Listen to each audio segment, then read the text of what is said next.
اور زمین پر کوئی چلنے پھرنے والا نہیں مگر اس کا رزق اللہ کے ذمے ہے. وہ اس کے رہنے کی جگہ کو بھی جانتا ہے اور جہاں سونپا جاتا ہے اسے بھی. یہ سب کچھ کتاب روشن میں لکھا ہوا ہے. اور وہی تو ہے جس نے آسمانوں اور زمین کو 6 دن میں بنایا اور اس وقت اس کا عرش پانی پر تھا.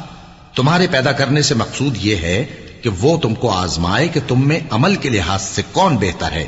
اور اے نبی، اگر تم کہو کہ تم لوگ مرنے کے بعد زندہ کر کے اٹھائے جاؤ گے تو کافر کہہ دیں گے کہ یہ تو کھلا جادو ہوا. اور اگر ایک مدت معین تک ہم ان سے عذاب روک دیں تو کہیں گے کہ کون سی چیز عذاب کو روکے ہوئے ہے.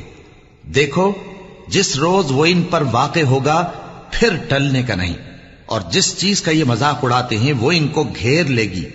اور اگر ہم انسان کو اپنے پاس سے نعمت بخشیں پھر اس سے اس کو چھین لے تو نا امید اور ناشکرا ہو جاتا ہے. اور اگر تکلیف پہنچنے کے بعد آسائش کا مزہ چکھائیں تو خوش ہو کر کہتا ہے کہ سب سختیاں مجھ سے دور ہو گئیں. بے شک وہ ہے ہی خوشی میں مست ہو جانے والا، بڑا فخر جتانے والا.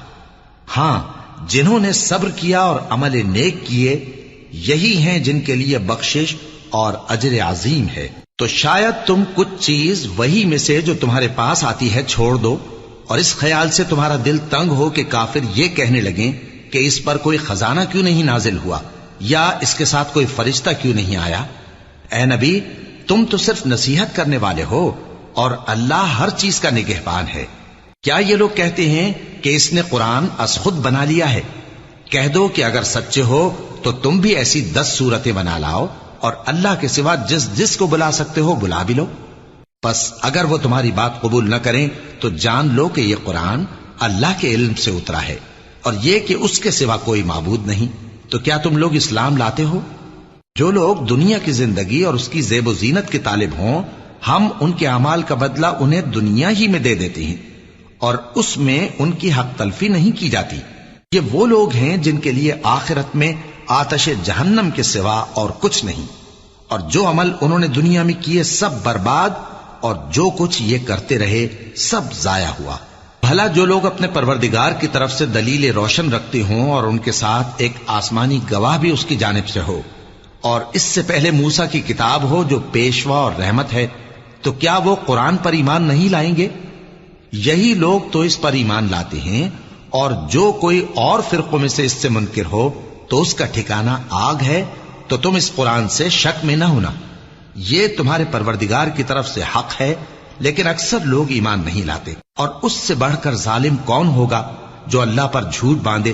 ایسے لوگ اپنے رب کے سامنے پیش کیے جائیں گے اور گواہ کہیں گے کہ یہی لوگ ہیں جنہوں نے اپنے پروردگار پر جھوٹ بولا تھا.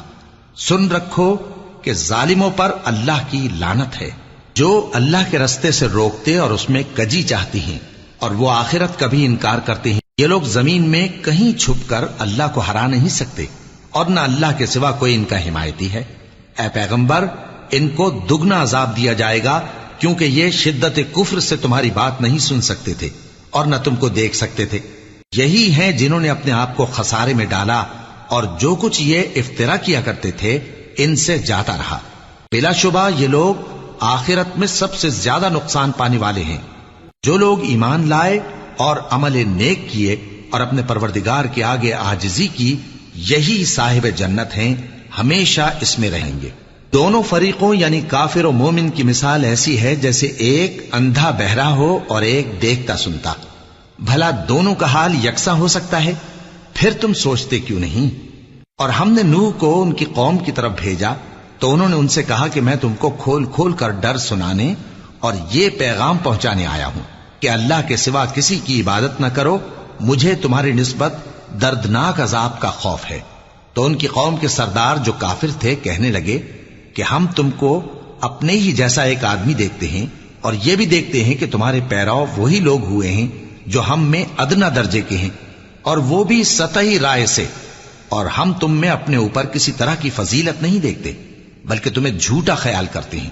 فرمایا کہ اے قوم، دیکھو تو اگر میں اپنے پروردگار کی طرف سے دلیل روشن رکھتا ہوں اور اس نے مجھے اپنے ہاں سے رحمت بخشی ہو جس کی حقیقت تم سے پوشیدہ ہو گئی ہے، تو کیا ہم اس کے لیے تمہیں مجبور کر سکتے ہیں جبکہ تم اس سے ناخوش ہو؟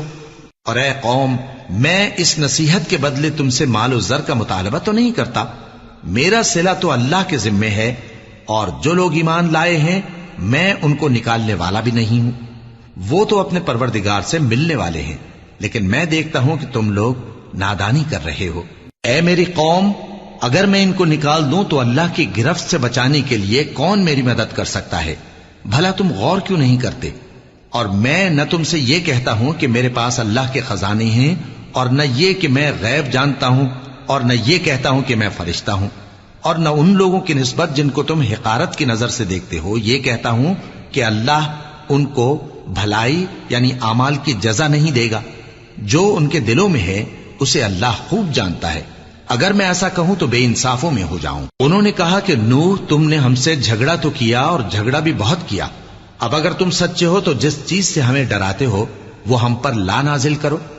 نوح نے کہا کہ اس عذاب کو تو اللہ ہی چاہے گا تو نازل کرے گا، اور تم اللہ کو کسی طرح ہرا نہیں سکتے، اور اگر میں یہ چاہوں کہ تمہاری خیر خواہی کروں اور اللہ یہ چاہے کہ تمہیں گمراہ رہنے دے تو میری خیر خواہی تم کو کچھ فائدہ نہیں دے سکتی، وہی تمہارا پروردگار ہے اور تمہیں اسی کی طرف لوٹ کر جانا ہے۔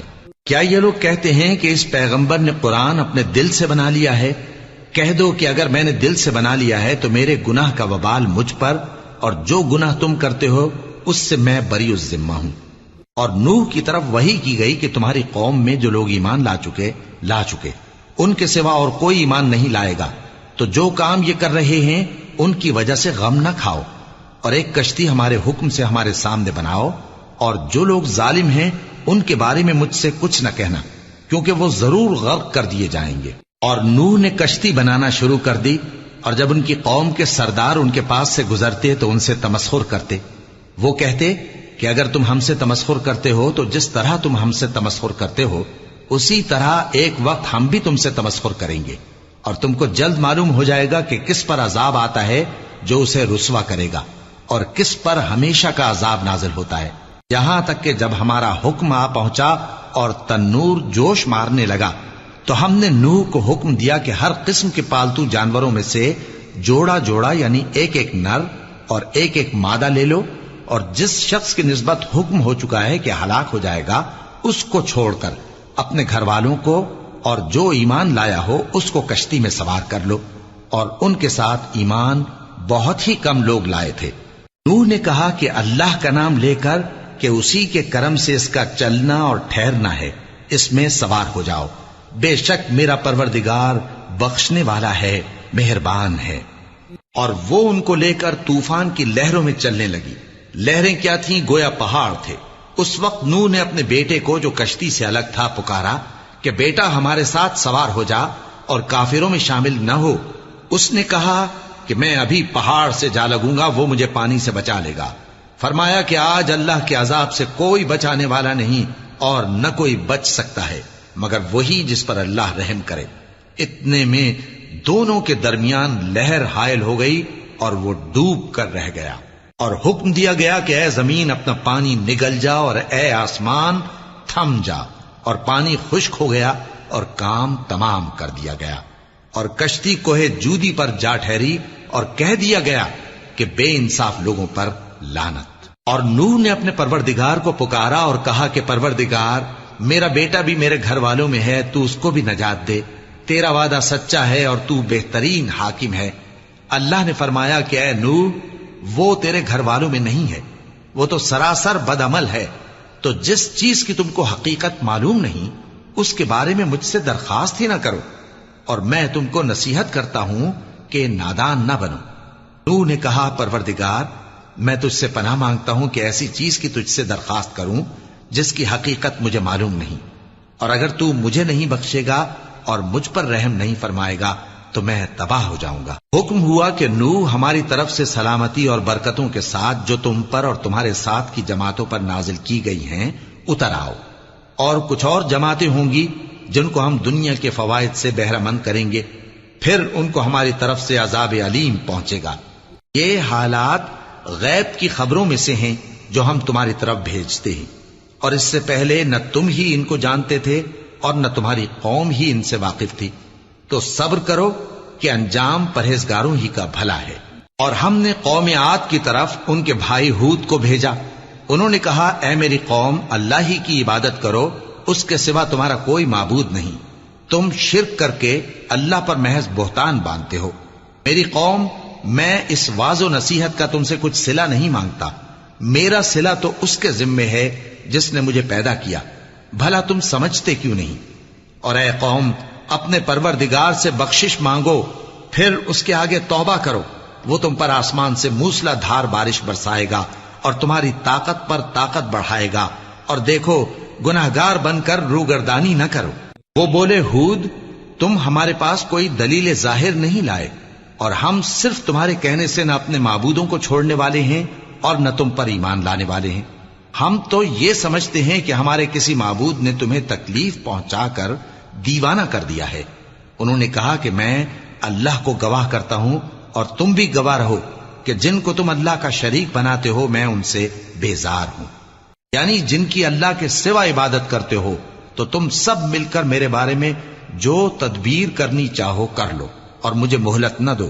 میں اللہ پر جو میرا اور تمہارا سب کا پروردگار ہے بھروسہ رکھتا ہوں. زمین پر جو چلنے پھرنے والا ہے وہ اللہ کے قبضہ قدرت میں ہے. بے شک میرا پروردگار سیدھے رستے پر ہے. اب اگر تم روگردانی کرو گے تو جو پیغام میرے ذریعے تمہاری طرف بھیجا گیا ہے وہ میں نے تمہیں پہنچا دیا ہے، اور میرا پروردگار تمہاری جگہ اور لوگوں کو لا بسائے گا، اور تم اللہ کا کچھ بھی نہیں بگاڑ سکو گے. میرا پروردگار تو ہر چیز پر نگہبان ہے. اور جب ہمارا حکم عذاب آ پہنچا تو ہم نے ہود کو اور جو لوگ ان کے ساتھ ایمان لائے تھے ان کو اپنی مہربانی سے بچا لیا اور انہیں عذاب شدید سے نجات دی. یہ وہی قوم عاد ہے جس نے اللہ کی نشانیوں سے انکار کیا اور اس کے پیغمبروں کی نافرمانی کی اور ہر سرکش و متکبر کا کہا مانا. اور اس دنیا میں بھی لعنت ان کے پیچھے لگی رہی اور قیامت کے دن بھی لگی رہے گی. دیکھو قوم عاد نے اپنے پروردگار سے کفر کیا، اور سن رکھو قوم عاد پر پھٹکار ہے جو ہود کی قوم تھی. اور قوم سمود کی طرف ان کے بھائی صالح کو بھیجا تو انہوں نے کہا اے قوم اللہ ہی کی عبادت کرو، اس کے سوا تمہارا کوئی معبود نہیں. اسی نے تم کو زمین سے پیدا کیا اور اس میں آباد کیا، تو اس سے مغفرت مانگو اور اس کے آگے توبہ کرو. بے شک میرا پروردگار نزدیک بھی ہے اور دعا کا قبول کرنے والا بھی ہے. انہوں نے کہا کہ صالح اس سے پہلے ہم تم سے کئی طرح کی امیدیں رکھتے تھے، اب وہ منقطع ہو گئی. کیا تم ہم کو ان چیزوں سے منع کرتے ہو جن کو ہمارے بزرگ پوجتے آئے ہیں؟ اور جس بات کی طرف تم ہمیں بلاتے ہو اس کی طرف سے ہم بڑے بھاری شک میں ہیں. صالح نے کہا اے میری قوم بھلا دیکھو تو اگر میں اپنے پروردگار کی طرف سے کھلی دلیل پر ہوں اور اس نے مجھے اپنے ہاتھ سے نبوت کی نعمت بخشی ہو، تو اگر میں اللہ کی نافرمانی کروں تو اس کے سامنے میری کون مدد کرے گا؟ تم تو کفر کی باتوں سے میرا نقصان ہی کرتے ہو. اور یہ بھی کہا کہ اے قوم یہ اللہ کی اونٹنی تمہارے لیے ایک نشانی یعنی معجزہ ہے، تو اس کو چھوڑ دو کہ اللہ کی زمین میں جہاں چاہے چرتی پھرے، اور اس کو کسی طرح کی تکلیف نہ دینا ورنہ تمہیں جلد عذاب آ پکڑے گا. مگر انہوں نے اس کو کاٹ ڈالا. تو صالح نے کہا کہ اپنے گھروں میں 3 دن اور فائدے اٹھا لو، یہ وعدہ ہے کہ جھوٹا نہ ہوگا. پس جب ہمارا حکم آ گیا تو ہم نے صالح کو اور جو لوگ ان کے ساتھ ایمان لائے تھے ان کو اپنی مہربانی سے بچا لیا اور اس دن کی رسوائی سے محفوظ رکھا. بے شک تمہارا پروردگار طاقتور ہے، زبردست ہے. اور جن لوگوں نے ظلم کیا تھا ان کو چنگھاڑ کی صورت میں عذاب نے آ پکڑا تو وہ اپنے گھروں میں اوندھے پڑے رہ گئے، گویا کبھی ان میں بسے ہی نہ تھے. سن رکھو کہ قوم سمود نے اپنے پروردگار سے کفر کیا، اور سن رکھو قوم سمود پر پھٹکار ہے. اور ہمارے فرشتے ابراہیم کے پاس بشارت لے کر آئے تو سلام کہا، انہوں نے بھی جواب میں سلام کہا. ابھی کچھ وقفہ نہیں ہوا تھا کہ ابراہیم ایک بھنا ہوا بچڑا لے آئے. پھر جب دیکھا کہ ان کے ہاتھ کھانے کی طرف نہیں بڑھتے یعنی وہ کھانا نہیں کھاتے تو ان کو اجنبی سمجھ کر دل میں خوف کیا. فرشتوں نے کہا کہ خوف نہ کیجیے، ہم قوم لوط کی طرف ان کے ہلاک کرنے کو بھیجے گئے ہیں. اور ابراہیم کی بیوی جو پاس کھڑی تھی ہنس پڑی تو ہم نے اس کو اسحاق کی اور اسحاق کے بعد یعقوب کی خوشخبری دی. اس نے کہا اے میرے بچہ ہوگا، میں تو بڑھیا ہوں اور یہ میرے میاں بھی بوڑھے ہیں، یہ تو بڑی عجیب بات ہے. انہوں نے کہا کیا تم اللہ کی قدرت سے تعجب کرتی ہو؟ اے اہل بیت، تم پر اللہ کی رحمت اور اس کی برکتیں ہیں، وہ لائق تعریف ہے، بڑا ہے۔ پھر جب ابراہیم سے خوف جاتا رہا اور ان کو خوشخبری بھی مل گئی تو قوم لوط کے بارے میں لگے ہم سے بحث کرنے۔ بے شک ابراہیم بڑے تحمل والے، نرم دل اور رجوع کرنے والے تھے۔ اے ابراہیم، اس بات کو جانے دو، تمہارے پروردگار کا حکم آ پہنچا ہے اور ان لوگوں پر عذاب آنے والا ہے جو کبھی نہیں ٹلنے کا۔ اور جب ہمارے فرشتے لوط کے پاس آئے تو وہ ان کے آنے سے غمناک اور تنگ دل ہوئے اور کہنے لگے کہ آج کا دن بڑی مشکل کا دن ہے۔ اور لوط کی قوم کے لوگ ان کے پاس بے تحاشا دوڑتے ہوئے آئے اور یہ لوگ پہلے ہی سے انتہائی بےہودہ حرکتیں کیا کرتے تھے۔ لوط نے کہا کہ اے بھائیو، یہ جو میری قوم کی لڑکیاں ہیں یہ تمہارے لیے جائز اور پاک ہیں، تو اللہ سے ڈرو اور میرے مہمانوں کے بارے میں مجھے بے آبرو نہ کرو۔ کیا تم میں کوئی بھی شائستہ آدمی نہیں؟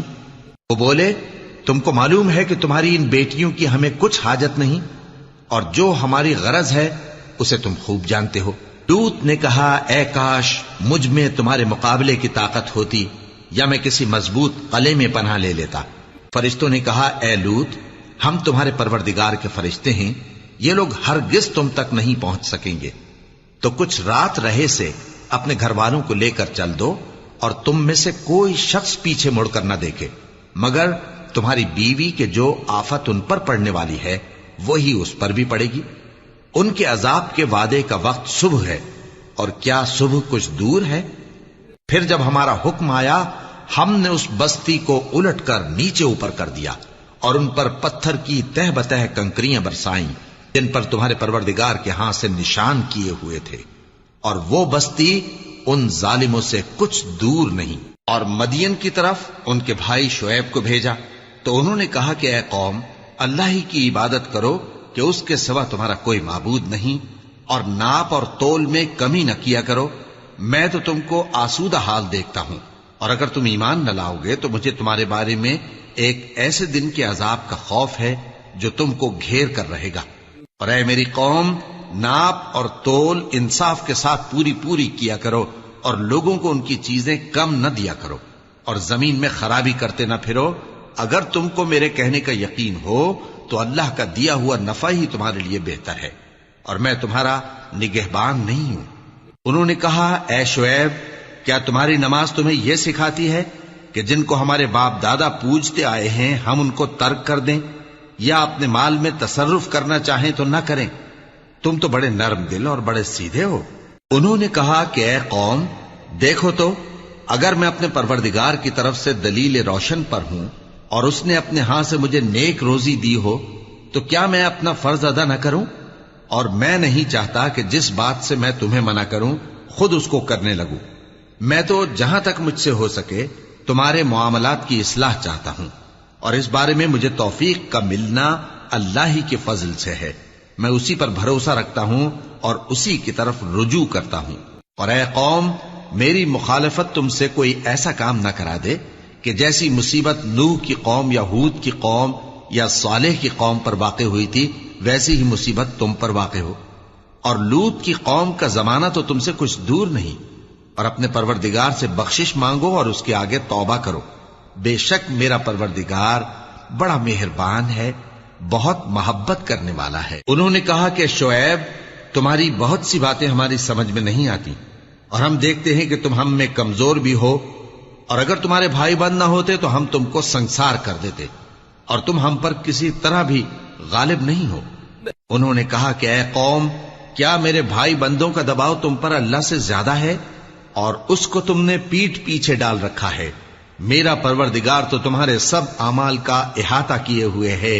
اور اے قوم، تم اپنی جگہ کام کیے جاؤ، میں اپنی جگہ کام کیے جاتا ہوں۔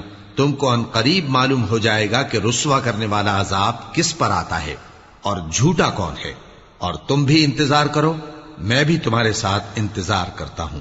اور جب ہمارا حکم آ پہنچا تو ہم نے شعیب کو اور جو لوگ ان کے ساتھ ایمان لائے تھے ان کو تو اپنی رحمت سے بچا لیا، اور جو ظالم تھے ان کو چنگھاڑ نے آ دبوچا، تو وہ اپنے گھروں میں اوندھے پڑے رہ گئے، گویا ان میں کبھی بسے ہی نہ تھے۔ سن رکھو کہ مدین پر ویسی ہی پھٹکار ہے جیسی سمود پر پھٹکار تھی. اور ہم نے موسیٰ کو اپنی نشانیاں اور دلیل روشن دے کر بھیجا فرعون اور اس کے سرداروں کی طرف، تو وہ فرعون ہی کے حکم پر چلتے رہے، حالانکہ فرعون کا حکم درست نہیں تھا. وہ قیامت کے دن اپنی قوم کے آگے آگے چلے گا، پھر ان کو دوزخ میں جا اتارے گا، اور جس مقام پر وہ اتارے جائیں گے وہ برا ہے. اور اس جہان میں بھی لعنت ان کے پیچھے لگا دی گئی، اور قیامت کے دن بھی پیچھے لگی رہے گی. جو انعام ان کو ملا ہے برا ہے. یہ پرانی بستیوں کے تھوڑے سے حالات ہیں جو ہم تم سے بیان کرتے ہیں. ان میں سے بعض تو باقی ہیں اور بعض تہس نہس ہو گئیں. اور ہم نے ان لوگوں پر ظلم نہیں کیا بلکہ انہوں نے خود اپنے اوپر ظلم کیا. غرض جب تمہارے پروردگار کا حکم آ پہنچا تو جن معبودوں کو وہ اللہ کے سوا پکارا کرتے تھے وہ ان کے کچھ بھی کام نہ آئے، اور بربادی کے سوا انہیں اور کچھ نہ دے سکے. اور تمہارا پروردگار جب نافرمان بستیوں کو پکڑا کرتا ہے تو اس کی پکڑ اسی طرح کی ہوتی ہے. بے شک اس کی پکڑ دکھ دینے والی سخت ہے. ان قصوں میں اس شخص کے لیے جو عذاب آخرت سے ڈرے عبرت ہے. یہ وہ دن ہوگا جس میں سب اکٹھے کیے جائیں گے، اور یہی وہ دن ہوگا جس میں سب اللہ کے روبرو حاضر کیے جائیں گے. اور ہم اس کے لانے میں ایک وقت معین تک تاخیر کر رہے ہیں. جس روز وہ آ جائے گا تو کوئی شخص اللہ کے حکم کے بغیر بول بھی نہیں سکے گا. پھر ان میں سے کچھ بدبخت ہوں گے اور کچھ نیک بخت. تو جو بدبخت ہوں گے وہ دوزخ میں ڈال دیے جائیں گے، اس میں ان کو چلانا اور دھاڑنا ہوگا. جب تک آسمان و زمین ہیں وہ اسی میں رہیں گے مگر جتنا تمہارا پروردگار چاہے.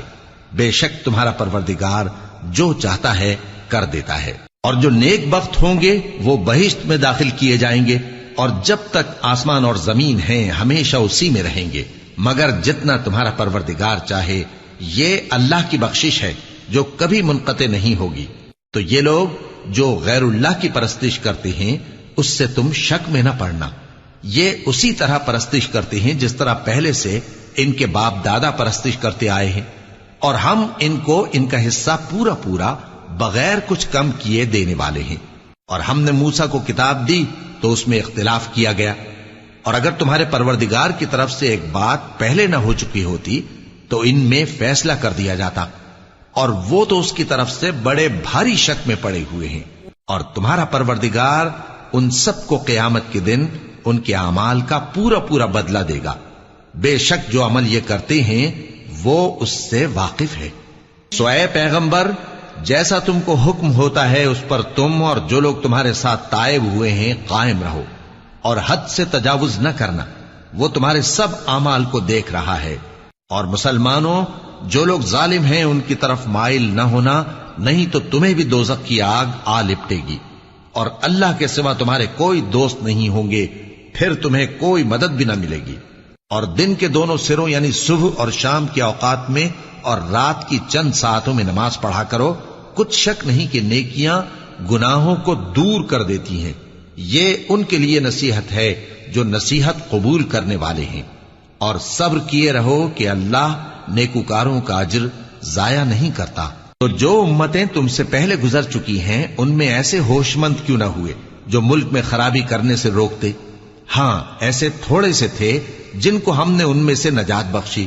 اور جو ظالم تھے وہ انہی باتوں کے پیچھے لگے رہے جن میں عیش و آرام تھا، اور وہ گناہوں میں ڈوبے ہوئے تھے. اور تمہارا پروردگار ایسا نہیں ہے کہ بستیوں کو جبکہ وہاں کے باشندے نیکوکار ہوں از راہ ظلم تباہ کر دے. اور اگر تمہارا پروردگار چاہتا تو تمام لوگوں کو ایک ہی جماعت کر دیتا، اور وہ برابر اختلاف کرتے رہیں گے، مگر جن پر تمہارا پروردگار رحم فرمائے. اور اسی لیے اس نے ان کو پیدا کیا ہے.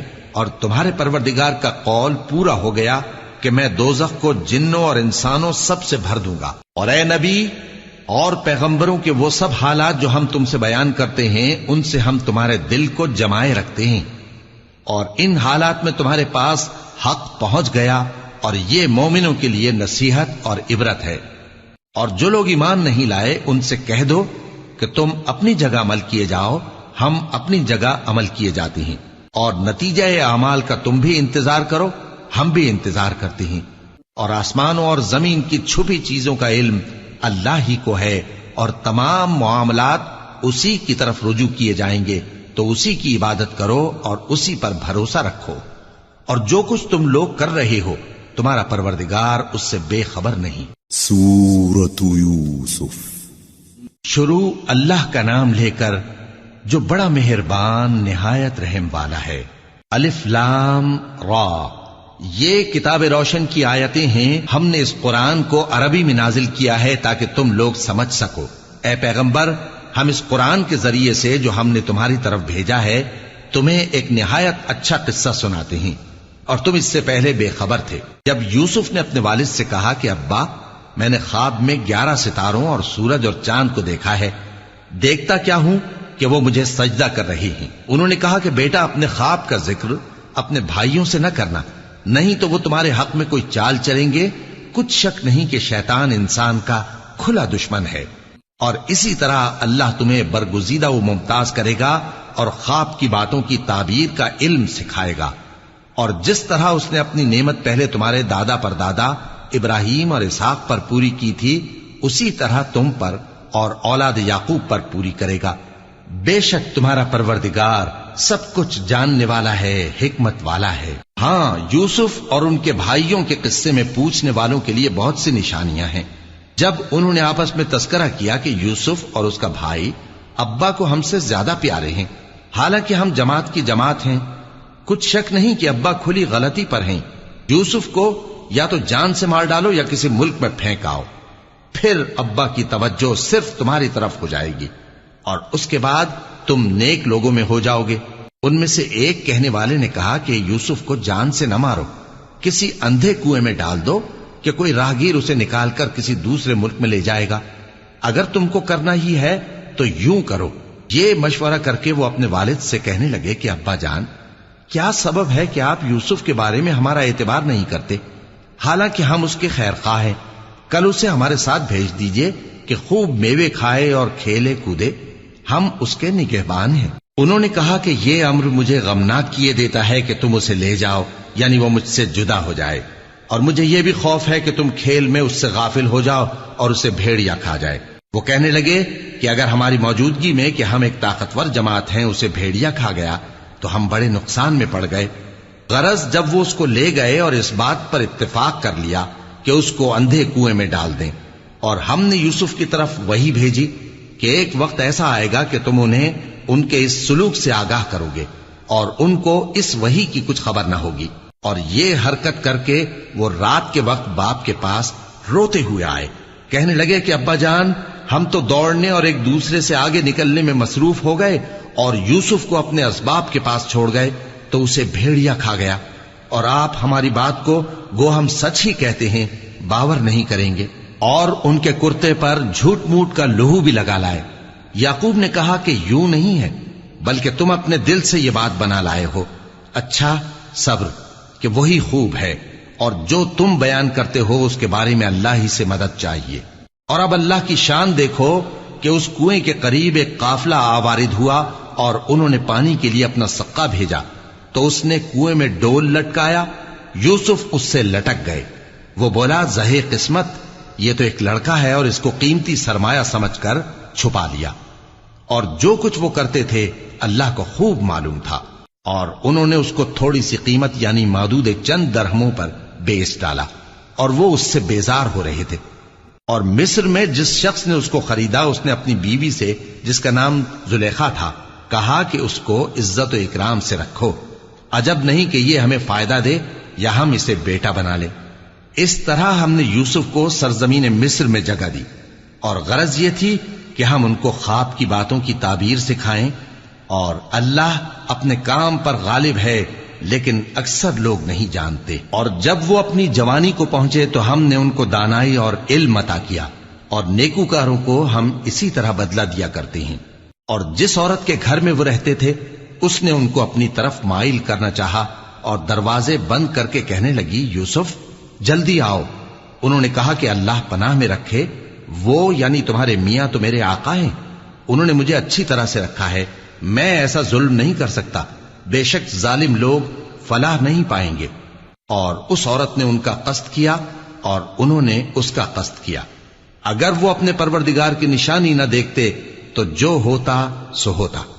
یوں اس لیے کیا گیا کہ ہم ان سے برائی اور بے حیائی کو روک دیں. بے شک وہ ہمارے چنے ہوئے بندوں میں سے تھے. اور دونوں دروازے کی طرف بھاگے، آگے یوسف پیچھے زلیخا، اور عورت نے ان کا کرتا پیچھے سے پکڑ کر جو کھینچا تو پھاڑ ڈالا، اور دونوں کو دروازے کے پاس عورت کا خاوند مل گیا. تو عورت بولی کہ جو شخص تمہاری بیوی کے ساتھ برا ارادہ کرے اس کی اس کے سوا کیا سزا ہے کہ یا تو قید کیا جائے یا اسے دکھ کا عذاب دیا جائے. یوسف نے کہا اسی نے مجھ کو اپنی طرف مائل کرنا چاہا تھا. اور اس کے خاندان میں سے ایک گواہ نے گواہی دی کہ اگر اس کا کرتا آگے سے پھٹا ہو تو یہ سچی اور یوسف جھوٹا ہے، اور اگر کرتا پیچھے سے پھٹا ہو تو یہ جھوٹی اور وہ سچا ہے. سو جب اس کا کرتا دیکھا تو پیچھے سے پھٹا تھا.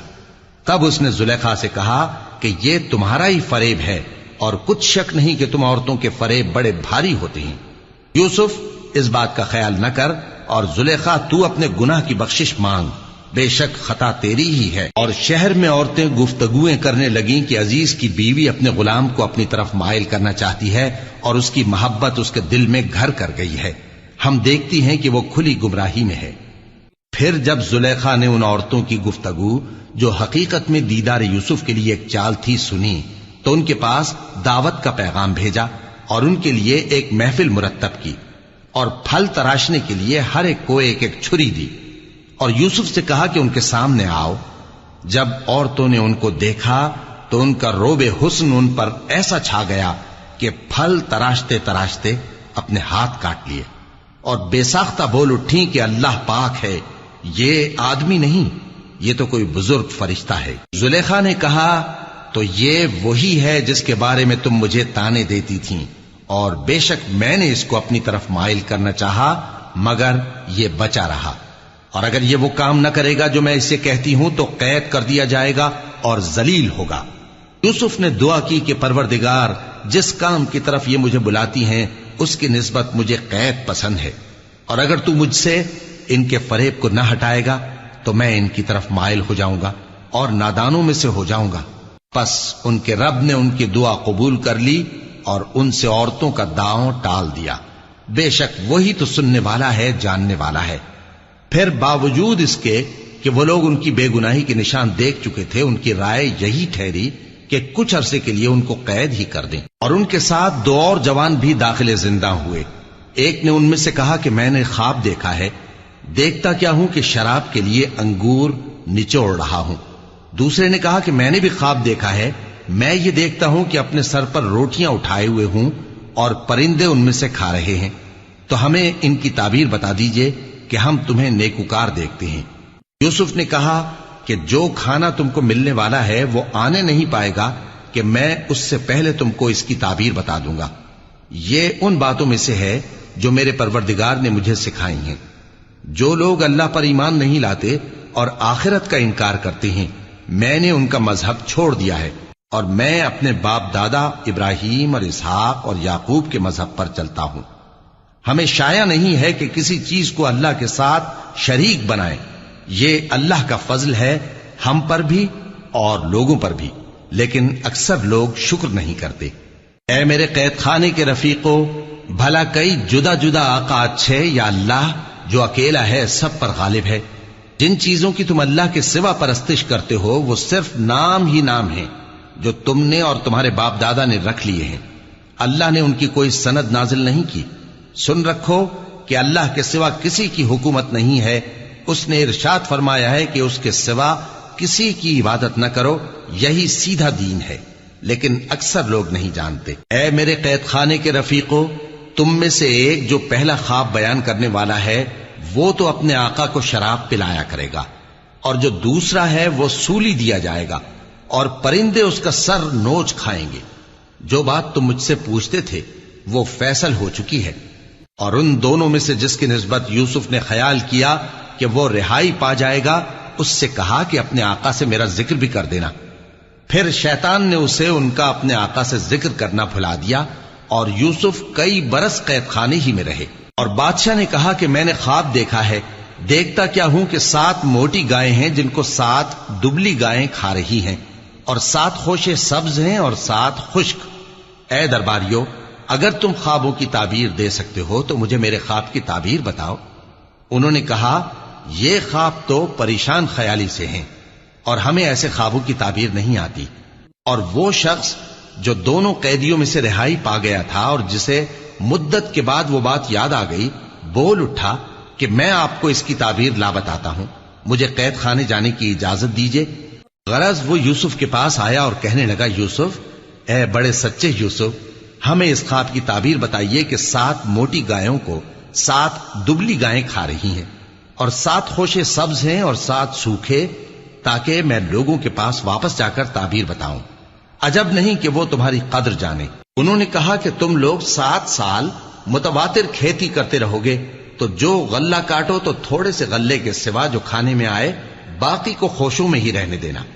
پھر اس کے بعد خشک سالی کے 7 سخت سال آئیں گے کہ جو غلہ تم نے جمع کر رکھا ہوگا وہ سب کو کھا جائیں گے، صرف وہی تھوڑا سا رہ جائے گا جو تم احتیاط سے رکھ چھوڑو گے۔ پھر اس کے بعد ایک ایسا سال آئے گا کہ خوب مے برسے گا اور لوگ اس میں رس نچوڑیں گے۔ اور یہ تعبیر سن کر بادشاہ نے حکم دیا کہ یوسف کو میرے پاس لے آؤ۔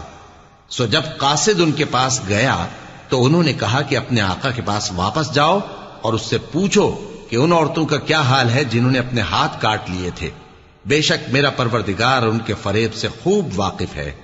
بادشاہ نے عورتوں سے پوچھا کہ تمہارا کیا قصہ تھا جب تم نے یوسف کو اپنی طرف مائل کرنا چاہا؟